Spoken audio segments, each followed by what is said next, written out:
नमस्कार दोस्तों, स्वागत है आप सबका आप सबके अपने YouTube चैनल एग्जाम प्रेप लिखने से जीतेंगे। हम इसके पहले हमने शिक्षण सिद्धांत के कुछ सिद्धांतों के बारे में चर्चा की थी। कौन कौन से सिद्धांत थे? सबसे पहले हमने कहा था क्रियाशीलता का सिद्धांत, यानी करके सीखना।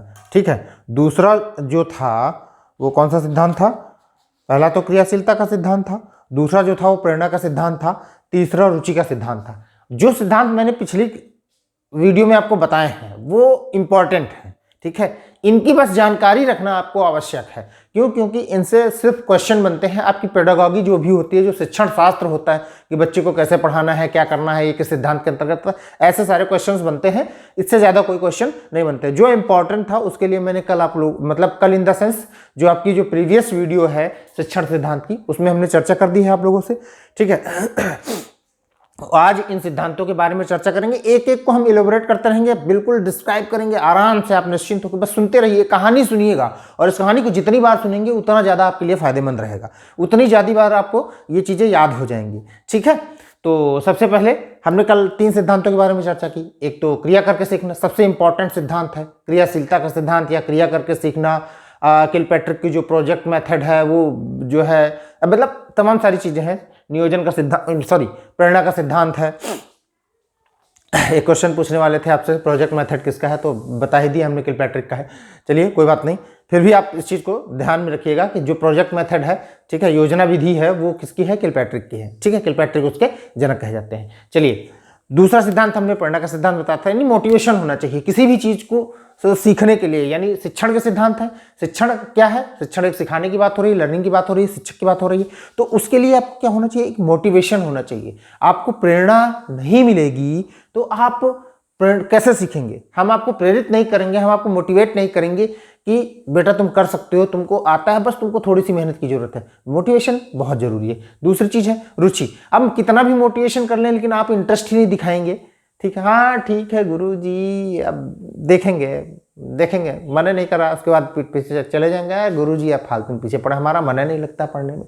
तो बस वही चीज है, रुचि भी होना बहुत आवश्यक है। ठीक, इसके बाद आते हैं कि निश्चित उद्देश्य। निश्चित उद्देश्य का मतलब जब तक कोई लक्ष्य निर्धारित नहीं होगा, एक एम होना चाहिए, एक टारगेट होना चाहिए, मछली की आंख होनी चाहिए, अर्जुन के तीर से सधना चाहिए आपको, तो वो जब तक नहीं होगा, निश्चित उद्देश्य नहीं होगा, तब तक शिक्षण का कोई महत्व तो नहीं रह जाता। यानी शिक्षण का सिद्धांत ये भी कहता है कि एक निश्चित उद्देश्य होना चाहिए। निश्चित उद्देश्य का सिद्धांत ये भी एक शिक्षण का सिद्धांत है, यानी लक्ष्य को निर्धारित करना बहुत आवश्यक है। अर्जुन से जब पूछा गया, ठीक है, कि उसको क्या दिखाई दे रहा है, तो उसने बताया सिर्फ आंख दिखाई दे रही है। अगर जो कह देता मछली दिखाई दे रही है, तब डाउट हो जाता है इस चीज में। ठीक है, ये पौराणिक कथाएं हैं, इनसे हमको सीख मिलती है जो भी है। तो आप इस चीज को समझिए, अर्जुन को अगर जो आंख के अलावा कुछ और दिखाई दे रहा होता तो शायद वो लक्ष्य नहीं भेद पाता। ठीक है, यानी लक्ष्य आपको दिखाई देना चाहिए, आपका लक्ष्य निर्धारित होना चाहिए, एक निश्चित उद्देश्य होना चाहिए। जब तक निश्चित उद्देश्य नहीं होगा, आप ये टीटी की तैयारी क्यों कर रहे हैं? इसलिए कि सुपर टेट आने वाला होगा। ठीक है, आप शिक्षक बनने के उसमें होंगे, यानी शिक्षक बनना आपका एक लक्ष्य है, सुपर टीटी पास करना आपका एक लक्ष्य है, तो वो निश्चित उद्देश्य हो गया ना। बस यही चीज ध्यान में रखिएगा। दूसरी चीज क्या है? नियोजन। नियोजन का मतलब ये होता है किसी भी चीज की योजना बनाना। ठीक है, अब जब तक आप योजना ही नहीं बनाएंगे, नियोजन का सिद्धांत यही कहता है, जब तक आप योजना ही नहीं बनाएंगे तब तक कोई मतलब ही नहीं है। पता चले कि आपको कहीं जाना ही है, किसी रास्ते में जाना है और उसके 3 रास्ते निकलते हो, एक रास्ता 30 किलोमीटर का जाता है, दूसरा रास्ता 18 किलोमीटर का जाता है और तीसरा रास्ता 10 किलोमीटर का जाता है। जब आप योजना बना के चलेंगे तो आप पहले लोगों से पूछेंगे कि उस लक्ष्य तक हमको पहुंचना है, वहां के लिए कौन कौन से रास्ते हैं, तो आपको तीनों रास्ते बताएंगे। वो बताएंगे 30 किलोमीटर वाला है तो लंबा है आपको, फिर ये 18 किलोमीटर वाला कोई बताएगा, कोई आपको बताएगा नहीं उस रास्ते से मत जाइए, 12 किलोमीटर वाला रास्ता है। तो वो एक योजना बन गई, आपने जाने के लिए सोची, फिर उसके बाद योजना बनाई कि कैसे पहुंचा जाए। उसके लिए आपने लोगों से पूछा, जब लोगों से पूछा तो लोगों ने आपको 3 रास्ते बताए। अब 3 रास्ते में आपको डिसाइड करना है कि आप 30 किलोमीटर वाला चुनते हैं या 18 किलोमीटर वाला चुनते हैं या 10-12 किलोमीटर वाला जो है वो चुनते हैं। यानी अब आप समझ लीजिए कि आपका लक्ष्य जो निर्धारित है, यानी जो निश्चित उद्देश्य है, शिक्षक भर्ती, शिक्षक बनना आपका उद्देश्य है, उस शिक्षक भर्ती के जाने के लिए अब आपको क्या क्या करना पड़ेगा, इसकी एक योजना आपको बनानी पड़ेगी। हिंदी पढ़नी है, संस्कृत पढ़नी है, इंग्लिश पढ़नी है, ठीक है, रीजनिंग पढ़नी है, मैथ पढ़नी है, और तमाम सारी जीवन कौशल वगैरह तमाम सारे जो उसमें सब्जेक्ट दे रखे हैं आपके बीएड बीटीसी से रिलेटेड है, ठीक है, उनको आपको पढ़ना है। तो एक लक्ष्य निर्धारित के लिए, एक पाठ्यक्रम निर्धारित किया, एक योजना बना ली कि ये चीजें हमको तैयार करनी है। अब आप अगर जो योजना नहीं बनाएंगे, आप उसकी जानकारी नहीं लेंगे, आप उसके पाठ्यक्रम को नहीं समझेंगे, तो आप हिस्ट्री भी पढ़ें, उसमें ज्योग्राफी भी पढ़ें, उसमें जो है मनोविज्ञान के अलावा और भी फिलॉसफी भी पढ़ लें, उसमें आप जो है एंथ्रो वगैरह तमाम सारे, आप भूगर्भ विज्ञान वगैरह भी है जो है वो भी पढ़ लें। तो इन सब चीज़ों से कोई मतलब नहीं है, यानी आपने योजना नहीं बनाई है। यदि आप योजना बनाएंगे, उस लक्ष्य है आपका, यानी एक पहली चीज लक्ष्य का निर्धारण करना है, शिक्षण सिद्धांत के अंतर्गत आपको सिखाना है बच्चे को, तो एक लक्ष्य निर्धारित होना चाहिए। आपको खुद सीखना है तो एक लक्ष्य निर्धारित होना चाहिए। दूसरी चीज ये है, उस लक्ष्य तक पहुंचने के लिए एक योजना बनानी चाहिए, ठीक है। जब तक आप योजना नहीं बनाएंगे कि कैसे जाना है, क्या करना है, कैसे पढ़ना है, तब तक आप वहां तक नहीं पहुंच पाएंगे। क्यों? क्योंकि आप जो जहां पहुंचना चाहते हैं उसके लिए फिर लॉन्ग शुरू हो जाएगा, आपके बड़े बड़े चीजें शुरू हो जाएंगी। आपको पढ़ना जो है बाल मनोविज्ञान था, आप मनोविज्ञान पढ़ने लगे, ठीक है, दोनों में अंतर है। बाल मनोविज्ञान यानी चाइल्ड साइकोलॉजी पढ़ी जाती है केवल, ठीक है, हमको मनोविज्ञान नहीं पढ़ना है। बस इस चीज का ध्यान दीजिए। जैसे कि सीटेट में सब जानते हैं कि शिक्षण शास्त्र सबसे ज्यादा पूछा जाता है, पेडागॉजी सबसे ज्यादा पूछी जाती है, तो उसमें गिने चुने मेथड्स आप पढ़िए उस चीज को, ठीक। तो वही चीजें ध्यान में रखनी है। चौथी चीज है कि चयन का सिद्धांत है। देखो 2-3 चीजें हैं। अच्छे शिक्षक, देखो यहां पे रायबर ने कहा था शिक्षक के अच्छे चयन की योग्यता, ये नहीं, ठीक है, अच्छे चयन की योग्यता पर उसके कार्य की सफलता निर्भर रहती है। यानी आपको जो है सिखाने वाला, जो आपको कोच कर रहा है, जो आपको पढ़ाने की कोशिश करेगा, आप उसका चयन भी अच्छे से करिए। यदि शिक्षक, जैसे कि मैंने बताया, बहुत सारे यूट्यूबर रहते हैं, नाम किसी का लेना उचित नहीं है, लेकिन वो आपको बुद्धि भी पढ़ा रहे हैं, पाठ्यक्रम में नहीं है लेकिन पढ़ा रहे हैं आपको, ठीक है। तो उन सब चीजों से बचिए। यानी आपको चयन करना है, एक अच्छे शिक्षक का चयन करना है। अच्छे शिक्षक का चयन नहीं करेंगे तो आप अपने कार्य की सफलता के लिए दूर होते चले जाएंगे। और रायबर ने ये कहा है, ये मैंने इसीलिए लिख दिया क्योंकि ये इंपॉर्टेंट हो सकता है, पूछा जा सकता है ये, ठीक है। शिक्षक के अच्छे चयन की योग्यता पर उसके कार्य की सफलता निर्भर करती है। यानी अच्छे शिक्षक की चयन का योग्यता भी होनी चाहिए आपके अंदर। जब तक आप चयन नहीं करेंगे और अच्छे पाठ्यक्रम, अब जैसे बहुत सारी चीजें होती हैं, आपको इंटरेस्ट लॉ में है, ठीक है, आपको इंटरेस्ट संविधान में है, आपके मम्मी पापा कह रहे हैं नहीं बेटा मैथ पढ़ो, आपको मैथ में इंटरेस्ट है, मदर फादर या कुछ लोग कह रहे हैं नहीं आप हिस्ट्री पढ़ो जाके।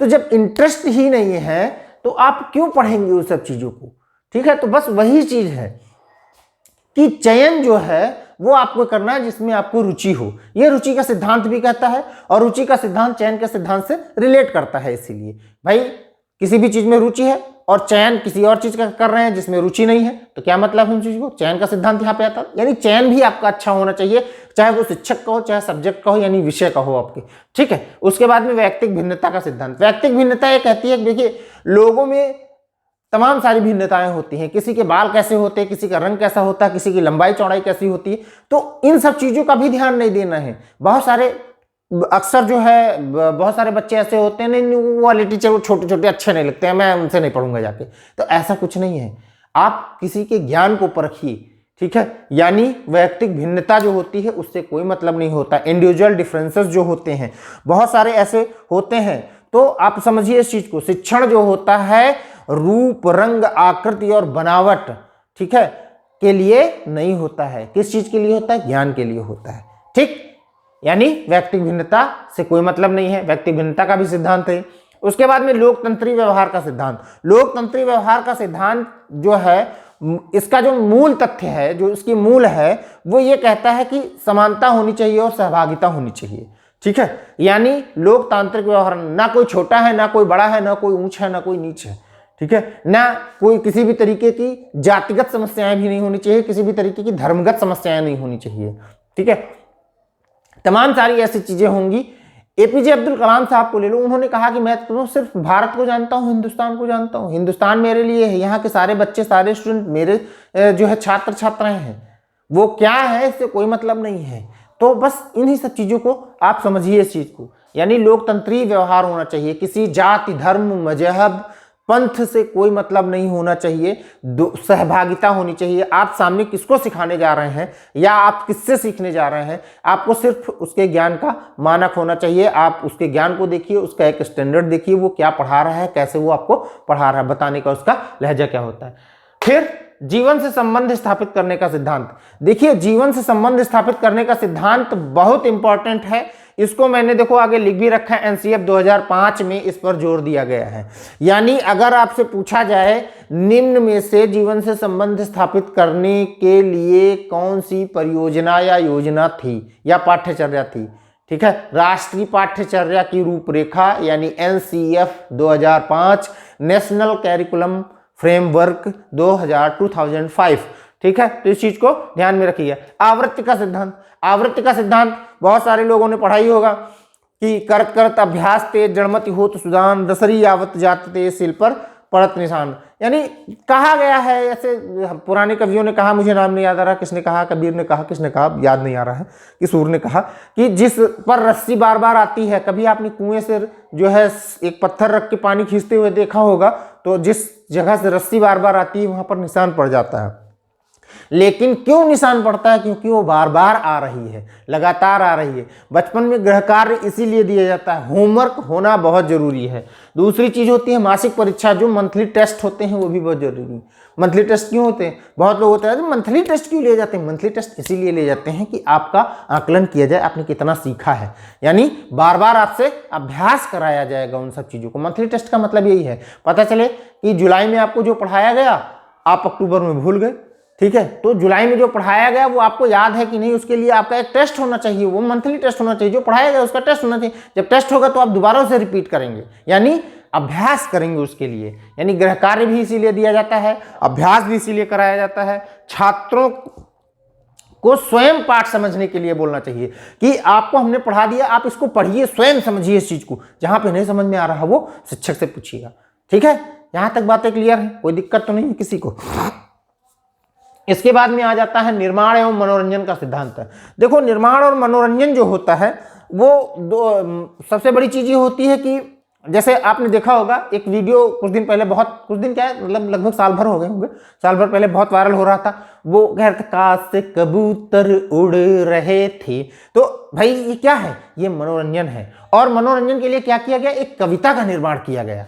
तो बस वही चीज है, निर्माण और मनोरंजन का सिद्धांत शिक्षण में होना चाहिए। स्वतः अध्ययन होता है, चिंतन, स्वतः अध्ययन का विकास होता है और चिंतन मनन का विकास होता है। जब चीजें आपको अच्छी लगेंगी, जैसे कि कहा जाता है 2 1 कम 2 उठो सवेरे मुंह धो लो, ठीक है, 2 1 कम 2 उठो सवेरे मुंह धो लो। फिर कहा जाता है 2 दूनी 4 खाना ना आम का अचार, बहुत न खाना आम का अचार। तो बस ये सारी चीजें हैं। अब इसमें क्या है? गाना है, एक उस कविता है, इस कविता का निर्माण हुआ है। और निर्माण किस लिए हुआ है? मनोरंजन के लिए हुआ। और मनोरंजन और निर्माण दोनों का एक सिद्धांत है, और वो ये कहता है कि किस लिए किया गया है निर्माण और मनोरंजन, कि स्वतः अध्ययन का विकास हो जाएगा। बच्चे पढ़ने लगेंगे, उनको लगेगा कि अरे सर जो है हमारे मास्टर साहब हैं वो तो हमको गा गा के पढ़ाते हैं, डांस कर करके पढ़ा रहे हैं, नाच के पढ़ा रहे हैं। तो उनके अंदर एक सीखने की जो प्रवृत्ति है वो डेवलप हो जाएगी, वो विकसित हो जाएगी। स्वतः अध्ययन करने की कोशिश करेंगे, चिंतन मनन करेंगे। फिर जैसे आपसे किसी ने पूछ लिया कि 2 1 कम 2 क्या होता है, 2 दूनी क्या होता है, अब याद आ जाएगा, हाँ 2 दूनी 4 होता है। हम कहा था कि 2 दूनी 4 बहुत न खाना आम का अचार। फिर कहा 2 तियां क्या होता है, तो 2 तियां 6 होता है, मीठी 2 तियां 6 मीठी मीठी बातें कह, ठीक है। फिर ऐसे ही किसी ने पूछ लिया 2 चौके 8, 2 चौके क्या होता है, तो वो कहते हैं 2 चौके, गुरसर ने हमको बताया था 2 चौके 8 होता है, मेले में जाओ ठाठ बाट। ऐसे ही तमाम सारी चीजें होती हैं। आप इस चीज को देखिए, समझिए इस चीज को केवल कि निर्माण और मनोरंजन इसीलिए अवेलेबल है, यानी इसीलिए प्रयोग में लाए जाते हैं, ठीक है। उसके बाद में विभाजन का सिद्धांत। विभाजन का सिद्धांत देखो, हमारी बहुत सारी ऐसी चीजें हैं, जैसे विभाजन का सिद्धांत मुख्यतः जो है मैथ या ऐसे सब्जेक्ट, ऐसे टॉपिक्स पे होता है जिनको तोड़ तोड़ के यानी छोटा छोटा करके हमको पढ़ना है। जैसे आपको दिल्ली सल्तनत पढ़नी है, ठीक है, बहुत सारे ऐसे स्टूडेंट होंगे जो जीएस भी पढ़ रहे होंगे, या आपको जो मैथ ही पढ़नी है, मैथ पढ़नी है तो उसके लिए आपको सबसे पहले क्या, देखिए जब भी आप किसी कंपटीशन की तैयारी करने जाते हैं तो मैथ के जो मास्टर साहब होते हैं, गुरुजी जो होते हैं गणित वाले, वो कहते हैं भैया सबसे पहले टेबल्स यानी पहाड़े याद कर लो, स्क्वायर रूट और क्यूब रूट याद कर लो, ठीक है, ये चीजें तो कहते हैं ना, कहते कम से कम आपको 20 तक तो आने ही चाहिए, टेबल्स आपको कम से कम 20 तक आनी चाहिए। क्यों कहते हैं, क्यों, क्योंकि उसको विभाजित करवा रहे हैं। अब आपको पता चले कि पता ही नहीं है 15 9 135 होता है, पता ही नहीं है, याद ही नहीं है आपको, ठीक है। 17 सत्ते क्या होता है, याद ही नहीं है आपको, ठीक है। 18 9 क्या होता है, पता ही नहीं है। तो ऐसे बड़े बड़े जो है गुणन होते हैं, गुणनफल होते हैं, उनको करने के लिए पहाड़े यानी टेबल्स आपको याद करना बहुत जरूरी। तो आप उन्होंने विभाजित कर दिया, क्या, पहले पहाड़ा याद कर लो, फिर उन्होंने कहा कि ऐसा करो, वो याद कर लो, क्या कहते हैं, स्क्वायर रूट और क्यूब रूट याद कर लो, ठीक है। तो बस ऐसे छोटी छोटी चीजें। अब अभी हमने जैसे थोड़ी देर पहले दिल्ली सल्तनत की बात की थी। अब दिल्ली सल्तनत, अब आप तो अगर दिल्ली सल्तनत के बारे में पढ़ना शुरू कर देंगे तो दिल्ली सल्तनत यानी मुगल काल की बात कर रहे हैं। अब मुगल काल में अगर एक तरफ से सीधे पढ़ने जो फला राजा थे, उसके बाद ये हुए, उसके बाद ये हुए, उसके बाद ये हुए, उसके बाद ये हुए। अब किसी ने पूछ लिया कि दिल्ली में जब अकबर थे तो उन्होंने पानीपत में कौन सा युद्ध लड़ा था, कौन से राजा को लड़ाया था। अब पता चला कि आपने अकबर तो पढ़ा है कि दिल्ली सल्तनत में जो है सम्राट थे, ठीक है, लेकिन युद्ध कौन कौन से लड़े ये पढ़ा ही नहीं। तो सबसे पहले जो है कैटेगराइज, मतलब विभाजित करो उन सब चीज़ों को, कि सबसे पहले कार्यकाल के हिसाब से आप देखो कि पहले इतने से इतने तक ये जो है वहाँ के सुल्तान हुए हैं, ये वहाँ के सम्राट हुए हैं, ठीक है। अब पता चला कि चित्तौड़ के महाराजा के बारे में आपने पढ़ लिया, महाराणा प्रताप। अब महाराणा प्रताप कौन थे, उन्होंने जो है चित्तौड़ पर राज किया, उनका किला इतने से घिरा हुआ था, ऐसा हुआ था। अब उनके युद्धों के बारे में नहीं पढ़ा, यानी विभाजित ही नहीं किया, उनकी किस से लड़ाई हुई थी, वो किसके समकालीन थे, इन सब चीज़ों को पढ़ना बहुत जरूरी है। यानी किसी भी चीज़ की योजना बनाना और उसको विभाजित कर लेना, विभाजन की योजना बनाना, छोटे छोटे भागों में विभाजित कर लेना, ठीक है। जब आपने बचपन में जो है गुणनफल सीखा होगा, या आपने सबसे पहले क्या सीखा, सबसे पहले गिनतियां सीखी होंगी, उसके बाद टेबल सीखे होंगे, उसके बाद जब आपको जोड़ घटाना ये सारी चीजें सिखाई गई होंगी, तो उस दौरान भी इन सब चीजों को छोटा छोटा करके एक एक पार्ट में बताया गया होगा, विभाजित करके बताया गया कि ऐसे ऐसे आप इन सब चीजों को कर सकते हैं, ठीक है। तो हमने आपको विभाजन का सिद्धांत बताया, निर्माण और मनोरंजन का सिद्धांत बताया, निश्चित उद्देश्य का सिद्धांत बताया, नियोजन का सिद्धांत बनाया, नियोजन क्या होता है यानी योजना बनाना, ठीक है। चयन का सिद्धांत बताया, और वैयक्तिक भिन्नता का सिद्धांत क्या है, लोकतंत्री व्यवहार। लोकतंत्री व्यवहार बहुत इंपॉर्टेंट है, ठीक है, वैयक्तिक भिन्नता भी इंपॉर्टेंट है। जीवन से संबंध स्थापित करना, ये इसको मैंने एनसीएफ 2005 देखो आगे लिख रखा है कि भैया इसमें सबसे ज्यादा जोर दिया गया है। एनसीएफ 2005 में जीवन से संबंध स्थापित करने, मतलब ये कि पढ़ाई जो कराई जा रही है एक राष्ट्रीय पाठ्यचर्या की रूपरेखा, वो उसके जीवन से संबंध स्थापित करने के लिए होनी चाहिए। यानी अगर कोई भी पढ़ रहा है और तो उसका एक जीवन से संबंध स्थापित करना चाहिए, वो क्यों पढ़ रहा है, उसका एक उद्देश्य होना चाहिए। सिर्फ इसीलिए नहीं होना चाहिए कि वो पढ़ाई कर लिया, काम खत्म हो गया, बस इतना सही कि साइन कर लिए, नाम लिख लिया, बात खत्म। नहीं, एक उद्देश्य होना चाहिए, ठीक है। आवृत्ति का सिद्धांत, इसके बारे में हमने बताया। इसके पहले हमने आपको रुचि का सिद्धांत बताया था, उसके पहले हमने आपको प्रेरणा का सिद्धांत बताया था, और सबसे पहले हमने आपको क्रियाशीलता यानी कार्य करने का, यानी करके सीखने का सिद्धांत बताया था, ठीक है। शिक्षण सिद्धांत सिर्फ इतने ही हैं, ठीक है, जिन पे हमको चर्चा करनी थी और हमने चर्चा कर ली। इसके बाद जो भी नेक्स्ट टॉपिक होगा हमारा वो शिक्षण सूत्र से होगा, यानी जो है टीचिंग के जो भी मैक्सिम्स होते हैं उन पे हम बात करेंगे। जो भी तमाम सारे सूत्र होते हैं उन पे चर्चा करेंगे। नेक्स्ट वीडियो में हम चर्चा करेंगे। और आप हमारे और आपके अपने चैनल को लाइक शेयर सब्सक्राइब करते रहिएगा, प्यार दुलार दिखाते रहिएगा, स्नेह दिखाते रहिएगा और बनाए रखिएगा अपना स्नेह आप लोग। और नेक्स्ट वीडियो में हम फिर मिलते हैं अगली कक्षा तक के लिए। धन्यवाद।